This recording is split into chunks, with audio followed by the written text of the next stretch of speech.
Xahiş olunur ki uşaqları başınıza yığmayasınız. Sizin bu yüksek ruhlu folklorunuz onların yaş xüsusiyyətinə uyğun gəlmir. Benim adımı da meyxanaya salıb dillər əzbəri elədim. Yatıb uyaq mənəm bir dənə, xəyallarına qonaq mənəm bir dənə. Qapanıram otağıma, dəymirəm gözə, evdəkilər də çox vurmayır üzə. İncirəm, küsürəm adi bir sözə, elə bil evdə uşaq mənəm bir dənə.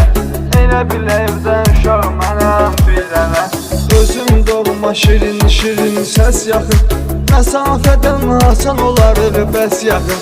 Səni elə bil yaxındır hər kəs yaxın. Sənə uzaqdan uzaq mənəm bir dənə. Sənə uzaqdan uzaq mənəm bir dənə. Hamı yatıb uyaq mənəm bir dənə. Xəyallarına qonaq mənəm bir dənə. Mənə elə baxma. Yuxularına da fikir ver.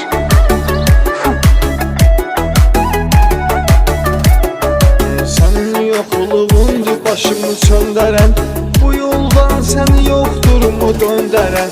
Sənə hər dəfə gül çiçəklə göndərən, salamı quzar mənəm bir dənə. Salamı quzar mənəm bir dənə. O sevgi bağımızda güllər əkildi, soldu sən gedəndə qalan şəkildi.